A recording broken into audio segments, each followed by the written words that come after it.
I don't give a about what other did before me. They didn't plant the seed of the hustle. We Southern, we created this shit. I created this shit. I'm the that made these rich. If he's that confident, I give him a little glimpse. It's crazy. I give him a little glimpse. Check that out, man. Cut it out. Knock it off. About this for a second. Lil Wayne, headline Super Bowl in New Orleans. How badly do you want to hear those words? Just as bad as I want to see my name at the top of that list when I was that whatever age it was, and I would bust into the office and get that Billboard magazine. This has nothing to do with it, and that's so correct. Kendrick Lamar's selection as the headliner has sparked an unexpected firestorm, and now a new player has entered the fray. Hip-hop mogul Birdman has thrown down the gauntlet, setting his sights on none other than Jay-Z and his powerhouse company Roc Nation. With bold claims and fiery words, Birdman is threatening to pull back the curtain on what he alleges are questionable practices within the music industry giant. But what's really behind Birdman's explosive accusations? And more importantly, does he have the clout and connections to back up his threats against one of the most influential figures in the music business? And I told them the game. And now we control it and we run it. Hip-hop is us. We run hip-hop. Yeah, we run down bottom, Southern. On one side stood Jay-Z, the self-proclaimed king of rap, whose lyrical prowess and business acumen had cemented his place at the top. On the other, a young upstart named Lil Wayne, whose hunger for the crown was matched only by his rapid-fire wordplay and unwavering ambition. Wayne's journey from Jay-Z admirer to challenger began with a bold move. As whispers of Jay's retirement circulated following the release of the Black Album, Wayne saw his chance. He unleashed a barrage of freestyles over Jay's beats on his The Prefix mixtape in 2004, sending shockwaves through the industry. It was a clear message. Wayne was coming, and he was coming for it all. The following year, Wayne dropped a track that would become his battle cry. Best Rapper Alive from The Carter II left no doubt about his intentions. The gauntlet had been thrown down, and fans and critics alike began to wonder, could Wayne really dethrone the king? Despite the brewing tension, Jay-Z extended an olive branch in 2006, featuring Wayne on Destiny's Child's hit Soldier. It was a major cosign, but behind the scenes, a different story was unfolding. Jay attempted to bring Wayne into the Def Jam fold, a move that could have changed the course of hip-hop history. But Wayne, ever loyal to his Cash Money roots and his mentor Birdman, declined the offer. Instead of joining Jay's empire, Wayne chose to build his own. Young Money was born, and with it, a new chapter in this epic saga of hip-hop royalty. I signed Wayne before Wayne really took over. Yeah. Now, you mentioned Lil Wayne. I know that you guys were this close to signing Wayne. What happened with that deal? The truth is, it's the first time I ever told this truth. After I had a meeting with Wayne, I had a relationship with Baby, so we would go to New Orleans. I would hang out with him. He had me in the purple little, whatever that car was. You remember them purple little cars? The Prowler. Prowler going down the street, no top. People trying to jump in the car. I called them out of respect, like, yo, I was talking to Wayne, just letting you know. So after that, I think we received a letter at our office for like torturous interference. Whoa. From a lawyer, and I was like, whoa. Was it sports? They do that? It was like, whoa. And it just all went from there. But, I think I would rather lose that situation and do the right thing than the opposite, because I think I could have signed them and then told them after, but, I did the right thing. In 2006, Jay's Kingdom Come album dropped, and whispers of subliminal shots at Wayne began to circulate. The repeated use of Lil in tracks like Trouble had fans and critics alike reading between the lines. Wayne, never one to back down, fired back in a complex interview. He made it clear that Jay's self-proclaimed role as hip-hop's savior didn't sit well with him. With characteristic bravado, Wayne declared that if Jay wanted the crown back, he'd have to go through him first. The plot thickened in 2007 when Jay seemingly took aim at Wayne on T.I.'s Watch What You Say to Me. But just when everyone thought the gloves were coming off, a surprising collaboration emerged. Wayne and Jay joined forces on Hello Brooklyn 2.0 from Jay's American Gangster album, leaving fans scratching their heads. Undeterred, Wayne kept the pressure on, delivering a scorching remix of Jay's Show Me What You Got that had some fans claiming he'd outshone the master on his own track. The rivalry seemed to be reaching its boiling point. But then, in a twist worthy of a Hollywood script, The two titans began showing each other public respect. Jay even referred to Wayne as my heir on Mr. Carter from the Carter 3 in 2008, suggesting a passing of the torch. Just when peace seemed to be on the horizon, Birdman entered the fray. In a 2009 interview, he boldly claimed Wayne was the best rapper alive, directly challenging Jay-Z's status. Birdman's logic? It was all about the money. Jay-Z, never one to let a challenge go unanswered, responded with the now infamous baby money line, dismissing Birdman's claims of financial superiority. The battle of words continued, with Wayne jokingly threatening to kidnap Beyoncé in a track and taking more shots at Jay during a pre-Grammys party. Despite the back and forth, the beef never escalated beyond lyrical sparring. In fact, both artists have since downplayed any real animosity. Wayne even went on to call Jay-Z the GOAT, suggesting that respect ultimately won out over rivalry. Kendrick Lamar's selection as headliner has stirred up a hornet's nest, reigniting old rivalries and exposing new fault lines in the industry. Birdman, the Cash Money Records mogul, has emerged as a key player in this unfolding drama. Backing up Nicki Minaj's fiery defense of Lil Wayne, Birdman has thrown down the gauntlet, promising to make Jay-Z and Roc Nation respect his team. His cryptic tweet hints at hidden knowledge, leaving fans and industry insiders alike wondering, what cards does Birdman have up his sleeve? Enter Desiree Perez, the enigmatic figure at the heart of Roc Nation. Rising from humble beginnings as a nightclub assistant to become the CEO of Jay-Z's empire, Perez's journey reads like a modern-day Horatio Alger story. But beneath the surface of this success lies a web of allegations and whispers. Nicki Minaj has been particularly vocal, accusing Perez of underhanded tactics to stifle competition. Her threats to expose Perez's alleged mistreatment of employees have sent shockwaves through the industry. But who is Desiree Perez really? And why are some calling her Jay-Z's Griselda Blanco? As we delve deeper into Perez's background, from her Bronx roots to her current role overseeing all aspects of Roc Nation's vast empire, more questions arise than answers. Her involvement in producing recent Super Bowl halftime shows adds another layer of intrigue to the current controversy. With Birdman promising revenge and Nicki Minaj hinting at explosive revelations, the stage is set for a showdown that could reshape the landscape of hip-hop. What secrets lie buried in Roc Nation's past? Alright. Remember when Jay-Z said this? I think we passed kneeling. Let me play it again. This time, look at the reaction of the lady sat just behind him.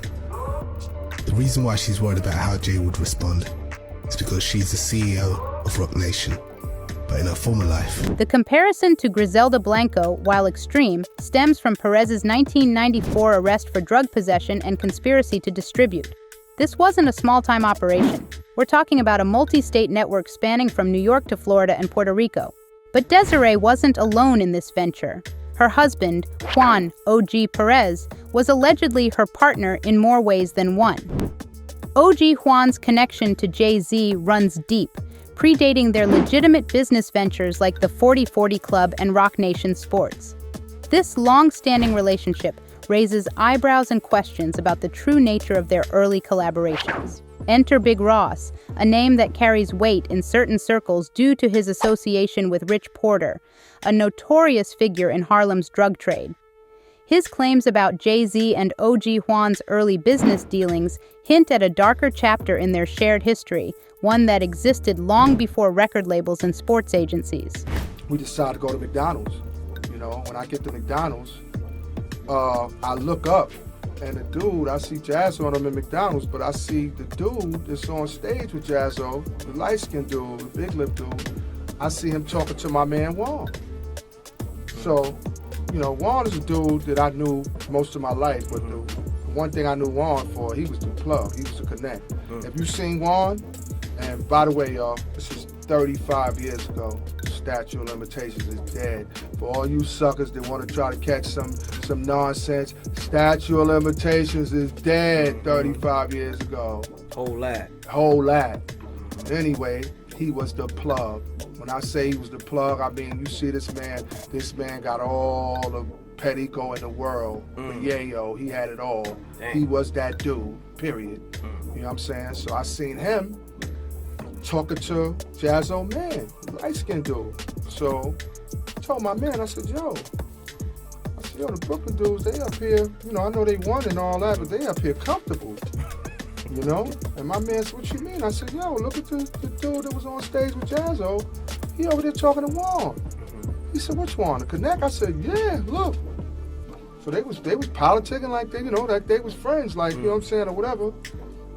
And, you know, funny thing is, I seen him that night. I figured that was just a one-time thing. I go to McDonald's like it's nothing because it's on the corner of my block or whatever. So a couple of weeks go down the line, I start seeing this dude, the same dude, but not Jazzo, but the dude that was on stage with him, the big, light-skinned dude. Wow. And I start seeing him, and he's talking. Every time I see him, he's talking to Juan, or he's talking to Juan Man in McDonald's. Perez's brush with the law in the mid-90s wasn't just a minor offense.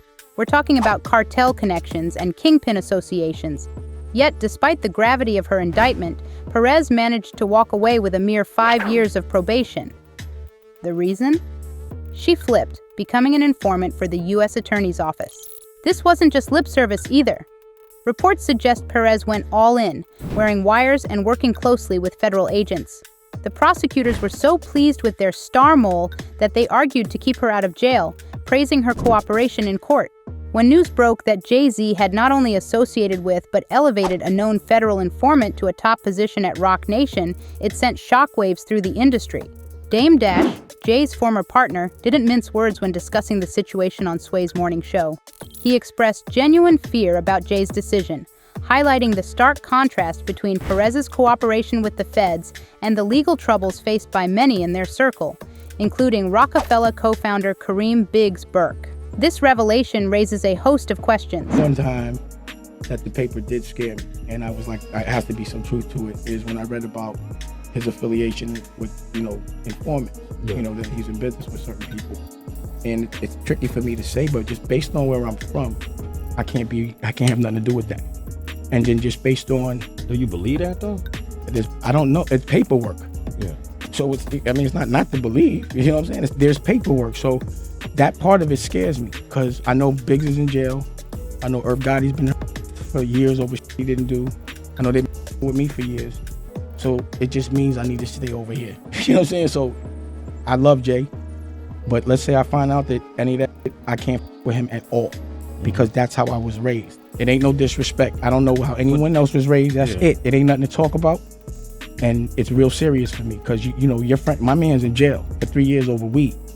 The feds is really on me. It's not like they not. And where I'm from, that is not tolerated at all. Tekashi's cooperation with federal authorities led to his being branded a snitch by the hip-hop world, with artists and fans alike turning their backs on him. He faced severe backlash for testifying against his associates, despite the fact that his cooperation significantly reduced his prison sentence. Enter Meek Mill, one of the most vocal critics of Tekashi's actions. His fiery condemnation of snitching and its consequences resonated with many in the community. Meek didn't pull any punches, even drawing a connection between informants and the tragic death of Nipsey Hussle. But here's where things get interesting. In a twist of irony, Meek Mill was photographed with none other than Desiree Perez herself, the very woman known to have been an FBI informant, as she accompanied him to court to help resolve his legal troubles. This juxtaposition raises serious questions about the consistency of Meek's stance, and by extension, the industry's approach to snitching. Tekashi, never one to shy away from controversy, was quick to point out this hypocrisy. He called out Meek for benefiting from the services of a former informant, while simultaneously condemning others for similar actions. Perez struck a deal with the feds, agreeing to wear a hidden wire to record her meetings with major traffickers, the cartel. Her undercover informant work won her courtroom praise for federal prosecutors, as did mine, after she helped them break up major dealers in Puerto Rico and Colombia. You see Meek Mill right here with Desiree Perez, right? She's part of his bail with Jay-Z. This part of Roc Nation, right? She's a executive at Roc Nation. But then you go saying, yo, listen, we don't rats. Your executive is a rat. So you pick and choose? Because if you don't want to be around rats completely, you're with a rat right there. She cooperated for the DEA. That was never your tour, homie. Listen, you was put on by Nicki Minaj. and you rolling with rats now. But you know what? Nobody knows. Nobody knows. Nobody is gonna be like, yo, nobody's gonna expose this. You're with a rat every day. You're with a rat every day. You're with a rat. Your prison reform, your bail reform is with a rat. Oh no, she wasn't street. She was selling kilos of cocaine. You don't want nobody to know? It's right here. Let me show you. Desiree Perez and Meek Mill. Desiree and Perez and Meek Mill walking out the courtroom. Desiree Perez and Jay-Z, right? A few months later, Tekashi 6ix6ix99 took shots at Meek Mill for his alleged ties with Desiree. But things took a turn when news broke that Desiree was among the 143 individuals pardoned or granted sentence commutations by none other than Donald Trump, just as he was preparing to leave office. Rie responded publicly to the pardon, expressing gratitude. She said, "I'm thankful for receiving this pardon, which officially closes a chapter of my life in the eyes of the law. I've accepted full responsibility for my past mistakes from 25 years ago, but I also take immense pride in my personal growth, resilience, and what I've achieved since then. This pardon reaffirms my ongoing commitment to advocating for criminal justice reform and social justice." But things get even more tangled. According to Variety, Desiree's pardon might have been secured thanks to Van Jones, a CNN commentator and lawyer. Jones, notably, is under Roc Nation management. He inked that deal with them in 2017. In fact, it's because of that connection that Jay-Z handpicked Jones for the infamous interview where Hav finally admitted to cheating on Beyoncé. Yes, that's the one where Jay-Z praised Beyoncé for her strength in standing by him despite his betrayal. That's a level of strength really on both sides. I mean, if the shoe had been on the other foot, if the transgressions had been on her side, do you think you would be able to be as forgiving of her as she was of you? I hope. Again, because I love her the same way. No matter what side, I love her the same way. I pray that I will, because her strength and her, man, is the strongest. After Des received that pardon from Trump, the situation with her past as a snitch quickly turned against her, bringing a wave of backlash. A lot of industry insiders began taking shots at both Meek Mill and Jay-Z, pointing out the sheer irony of it all happening while they were advocating for prison reform. Meek, as expected, kept quiet throughout, likely due to restrictions from commenting on his boss's controversial history as an informant. But while Meek stayed silent, other figures in the industry weren't as reserved. One outspoken critic was Tory Lanez's father, who didn't hold back after Tory was sentenced to 10 years for shooting Megan Thee Stallion. Just outside the courthouse, Tory's dad directly called out Desiree, labeling her a snitch, and hinted that Roc Nation played a part in his son's downfall. Might have managed to scrub her record clean, but let's face it, people aren't about to forget how she climbed to the top.